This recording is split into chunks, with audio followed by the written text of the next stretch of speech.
আসসালামু আলাইকুম রহমতুল্লাহ। জি আলহামদুলিল্লাহ, আমরা আজকে ঈদুল আজহার সালাত পড়লাম, আপনারা দেখলেন।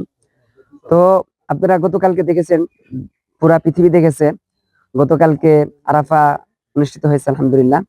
তো আরাফার পরে হচ্ছে ঈদুল আজহার সালাত। তো আমরা গতকালকে আরাফার সিয়াম পালন করেছি, সেই হিসাবে আমরা আজকে ঈদুল আজহার সালাত আলহামদুলিল্লাহ পড়ে ফেললাম।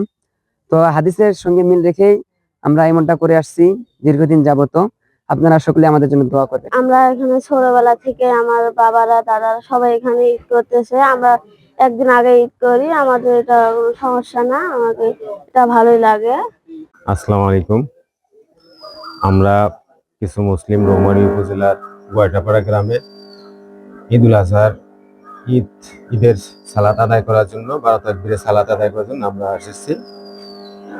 আজকে ঈদ উদযাপন করব, সারা বাংলাদেশে অবশ্য হবে না, কিন্তু আমরা কিছু মুসলিম এখানে সমবেত হচ্ছি, ঈদ উদযাপন করব। শুধুমাত্র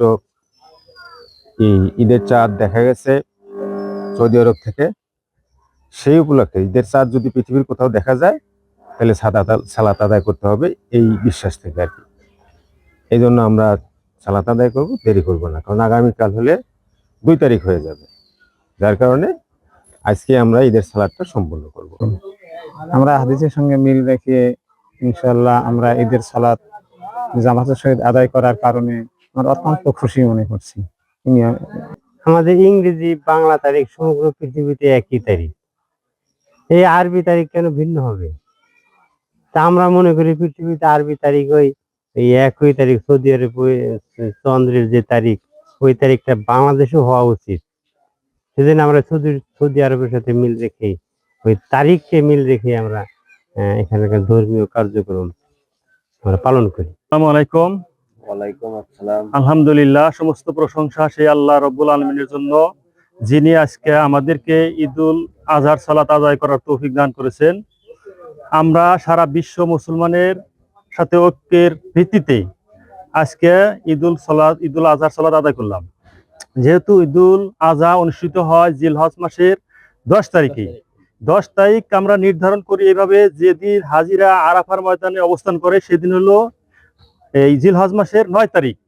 যেহেতু 9 তারিখ গতকাল হাজিরা আরাফার ময়দানে অবস্থান করছে, তারপরের দিন আজকে 10 তারিখ। আজকে আমরা সারা বিশ্ব মুসলমানের ঐক্যের ভিত্তিতে ঈদুল আজহার সালাত আদায় করার জন্য এই ঈদগাহ মাঠে নারী এবং পুরুষ, অত্র এলাকার অসংখ্য নারী এবং পুরুষ আমরা ঈদুল আজহার সালাত আদায় করার জন্য আদায় করলাম, এবং একটু পরে আমরা নহর বা কুরবানি অনুষ্ঠিত করবো ইনশাল্লাহ।